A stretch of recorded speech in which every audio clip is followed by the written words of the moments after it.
Hi everyone, another chapter in Charlotte's Web.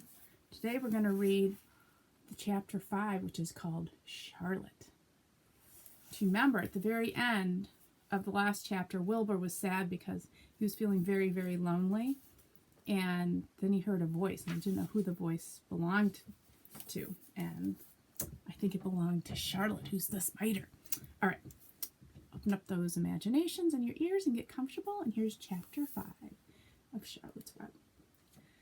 The night seemed long. Wilbur's stomach was empty and his mind was full. And when your stomach is empty and your mind is full, it's always hard to fall asleep. A dozen times during the night, Wilbur woke and stared into the blackness, listening to the sounds and trying to figure out what time it was. A barn is never perfectly quiet. Even at midnight, there is usually something stirring. The first time he woke, he heard Templeton gnawing a hole in the grain bin. Templeton's teeth scraped loudly against the wood and made quite a racket. That crazy rat, thought Wilbur. Why does he have to stay up all night grinding his clashers and destroying people's property? Why can't he go to sleep like any decent animal? Second time Wilbur woke, he heard the goose turning on her nest and chuckling to herself. What time is it? Whispered Wilbur to the goose. Probably about 11:30, said the goose. Why aren't you asleep, Wilbur? Too many things on my mind, said Wilbur. Well, said the goose, that's not my trouble. I have nothing at all on my mind, but I've too many things under my behind. Have you ever tried to sleep while sitting on 8 eggs? No, replied Wilbur. I suppose it is uncomfortable. How long does it take a goose egg to hatch? Approximately 30 days, all told, answered the goose. But I cheat a little. On warm afternoons, I just pull a little straw over the eggs and go out for a walk. Wilbur yawned and went back to sleep. In his dreams, he heard again the voices saying, I'll be your friend to you. Go to sleep. You'll see me in the morning. About half an hour before dawn, Wilbur woke and listened. The barn was still dark. The sheep lay motionless. Even the goose was quiet. Overhead on the main floor, nothing stirred. The cows were resting. The horses dozed. Templeton had quit work and gone off somewhere on an errand. The only sound was a slight scraping noise from the rooftop, where the weather vane swung back and forth. Wilbur loved the barn when it was like this, calm and quiet, waiting for light. Day is almost here, he thought. Through a small window, a faint gleam appeared. One by one, the stars went out. Wilbur could see the goose a few feet away. She sat with her head tucked under a wing. Then he could see the sheep and the lambs. The sky lightened. Oh, beautiful day, it is here at last. Today I shall find my friend. Wilbur looked everywhere. He searched his pen thoroughly. He examined the window ledge, stared up at the ceiling, but he saw nothing new. Finally, he decided he would have to speak up. He hated to break the lovely stillness of dawn by using his voice, but he couldn't think of any other way to locate the mysterious new friend, who was nowhere to be seen. So Wilbur cleared his throat. Attention, please, he said in a loud, firm voice. Will the party who addressed me at bedtime last night kindly make himself or herself known by giving an appropriate sign or signal? Wilbur paused and listened. All the other animals lifted their heads and stared at him. Wilbur blushed, but he was determined to get in touch with his unknown friend. Attention, please, he said. I will repeat the message. Will the party who addressed me at bedtime last night kindly speak up? Please tell me where you are, if you are my friend. The sheep looked at each other in disgust. Stop your nonsense, Wilbur, said the oldest sheep. If you have a new friend here, you are probably disturbing his rest, and the quickest way to spoil a friendship is to wake somebody up in the middle before he is ready. Wake someone up in the morning before he's ready. How can you be sure your friend is an early riser? I beg everyone's pardon, whispered Wilbur. I didn't mean to be objectionable. He lay down meekly in the manure, facing the door. He did not know it, but his friend was very near, and the old sheep was right. The friend was still asleep. Soon Lurvy appeared with slops for breakfast. Wilbur rushed out, ate everything in a hurry, and licked the trough. The sheep moved off down the lane. The gander waddled along behind them, pulling grass. And then, just as Wilbur was settling down for his morning nap, he heard again the thin voice that had addressed him the night before. Salutations, said the voice. Wilbur jumped to his feet. What? He cried. Salutations, repeated the voice. What are they, and where are you? Screamed Wilbur. Please, please tell me where you are, and what are salutations? Salutations are greetings, said the voice. When I say salutations, it's just my fancy way of saying hello or good morning.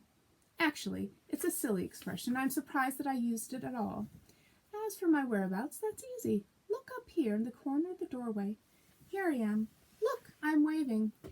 At last Wilbur saw the creature that had spoken to him in such a kindly way. Stretched across the upper part of the doorway was a big spider web, and hanging from the top of the web, head down, was a large gray spider. She was about the size of a gumdrop. She had 8 legs, and she was waving one of them at Wilbur in a friendly greeting. "See me now?" she asked. "Oh, yes, indeed," said Wilbur. "Yes, indeed. How are you? Good morning. Salutations. Very pleased to meet you. What is your name, please? May I have your name?" "My name," said the spider, "is Charlotte." "Charlotte what?" asked Wilbur eagerly. "Charlotte A. Cavatica, but just call me Charlotte." "I think you're beautiful," said Wilbur. "Well, I am pretty," replied Charlotte. "There's no denying that. Almost all spiders are rather nice looking. I'm not as flashy as some, but I'll do. I wish I could see you, Wilbur, as clearly as you can see me." "Why can't you?" asked the pig. "I'm right here." "Yes, but I'm nearsighted," replied Charlotte. "I've always been dreadfully nearsighted. It's good in some ways, not so good in others. Watch me wrap up this fly." A fly that had been crawling along Wilbur's trough had flown up and blundered into the lower part of Charlotte's web and was tangled in the sticky threads. The fly was beating its wings furiously, trying to break loose and free itself. Where's the picture? "First," said Charlotte, "I'd dive at him." She plunged headfirst toward the fly.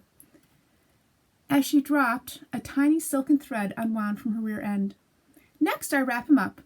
She grabbed the fly, threw a few jets of silk around it, and rolled it over and over, wrapping it so that it couldn't move. Wilbur watched in horror. He could hardly believe what he was seeing, and although he detested flies, he was sorry for this one. "There," said Charlotte, "now I knock him out so he'll be more comfortable." And she bit the fly. "He can't feel a thing now," she remarked. "He'll make a perfect breakfast for me."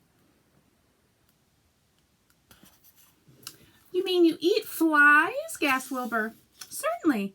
Flies, bugs, grasshoppers, choice beetles, moths, butterflies, tasty cockroaches, gnats, midges, daddy-long-legs, centipedes, mosquitoes, crickets, anything that is careless enough to get caught in my web. I have to live, don't I?" "Why, yes, of course," said Wilbur. "Do they taste good?" "Delicious. Of course, I don't really eat them. I drink them. Drink their blood." "I love blood," said Charlotte, and her pleasant thin voice grew even thinner and more pleasant.